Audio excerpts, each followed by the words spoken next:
కూడా సాతాను నిన్ను రకరకాలుగా ప్రేరేపిస్తూ ఉన్నాడు. రకరకాల దురసనాలకు అలవాటు బానిసరాలుగా చేస్తున్నాడు. రకరకాల దురవ్యసనాలు, రకరకాల మత్తులు, రకరకాల కార్యకలాపాలు, రకరకాల వ్యసనాలకి నువ్వు బానిసరాలుగా అయ్యి ఏం చేసుకుంటున్నావు? నీ ఒళ్ళుని, నీ శరీరాన్ని, నీ దేహాన్ని పాడు చేసుకుంటున్నావు. చూడండి, మత్తు ఎంత డేంజరో.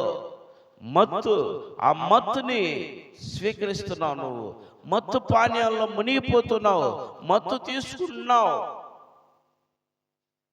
రకరకాల డ్రగ్స్ తీసుకుంటున్నావు. తల్లిదండ్రులకి మంచిగా ఇంట్లో నువ్వు కనపడుతున్నావు, కానీ బయటికి వెళ్ళి స్నేహితుల మాటలు విని నిష్టానుసారమైనటువంటి కాలేజీలకి వెళ్లకుండా, స్కూల్స్కి వెళ్లకుండా, ఉద్యోగాలకు వెళ్లకుండా రకరకాలుగా తాగి బజార్ల మీద పడిపోతున్నటువంటి వాళ్ళు బోల్డ్ మంది ఉన్నారు. చూస్తే కొన్ని చోట్ల మేము చూస్తూ ఉంటే బోల్డ్ మంది బజార్లో పొర్లాడుతూ ఉంటారు. వాళ్ళ గురించి తెలుసుకుంటే ఎవరు ఇతను అంటే అతను మంచి ఉద్యోగస్తుడయ్యా, సాఫ్ట్వేర్ ఉద్యోగస్తుడు, రైల్వే ఉద్యోగస్తుడు, ఆర్టీసీ ఉద్యోగస్తుడు, టీచర్ అయ్యా, కానిస్టేబుల్ అయ్యా, రకరకాలుగా చెబుతూ ఉంటారు. తాగి మత్తులో ఉండి ఏమనేది తెలియక, ఏమి చేసేది తెలియక రకరకాలుగా పిల్లరా ఇబ్బంది పాలైపోతూ ఉన్నారు. ఈరోజు నువ్వు ఇలాంటి ఇబ్బంది పాలలో ఉన్నటువంటి వాళ్ళు, రకరకాల బానిసగా పడిపోయినటువంటి వాళ్ళు, రకరకాల బలహీనతలతో పడిపోయినటువంటి వారు, రకరకాల వ్యాధులతో పడిపోయినటువంటి వారు, రకరకాల సమస్యలతో పడిపోయినటువంటి వారు, రకరకాల మనోవ్యాధులతో ఉన్నటువంటి వారికి శుభవార్త ఏం తెలుసా? తన ప్రజలను రక్షించటానికి ఆయన పరిశుద్ధాత్మ ద్వారా జన్మిస్తూ ఉన్నాడు. ఆయన రక్షకుడుగా నీ కొరకు జన్మించున్నాడు. ఎప్పుడో తెలుసా? 2025 సంవత్సరాల క్రితమే ఆయన జన్మించాడు. లోక సువార్తలో ఏముందో తెలుసా? లోక సువార్త 2వ అధ్యాయం 11వ వచనంలో, దావీదు పట్టణమునందు నేడు రక్షకుడు మీ కొరకు పుట్టి ఉన్నాడు.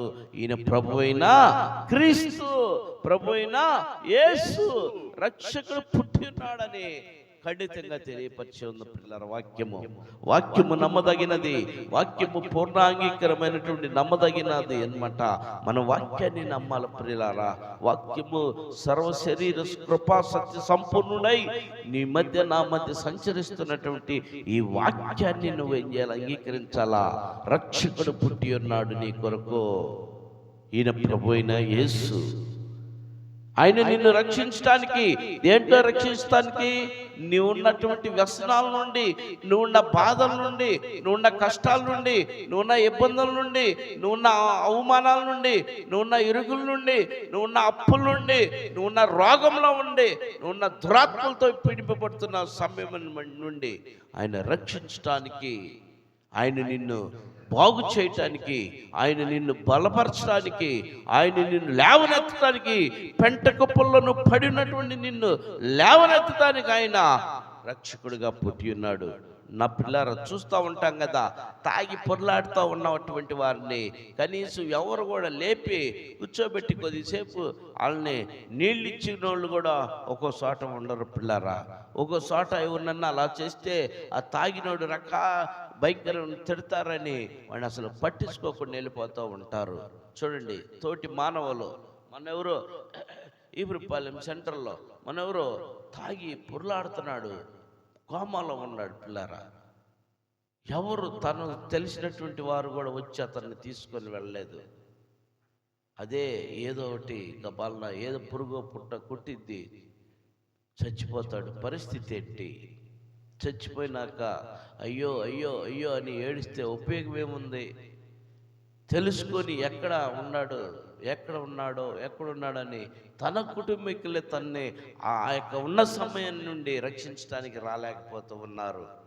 తన కుటుంబీకులే, తన బిడ్డలే, తన భార్య, తన రక్త సంబంధికులే ఆ పడిపోయినటువంటి వాడిని ఆయన ఆ స్థితి నుండి రక్షించడానికి, ఆ అపాయకరమైనటువంటి పరిస్థితి నుండి రక్షించడానికి వెళ్ళి తీసుకొచ్చుకుందామని ఎవరు కూడా ముందుకు రాలేకపోతున్నారు.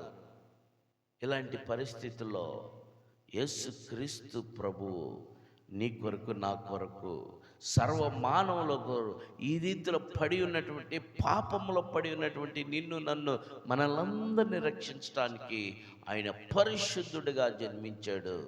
పరిశుద్ధుడిగా జన్మించాడు. ఆయన పరిశుద్ధుడిగా నీ కొరకు నా కొరకు జన్మించి పరిశుద్ధుడిగా నీ కోసం నా కోసం పరిశుద్ధమైనటువంటి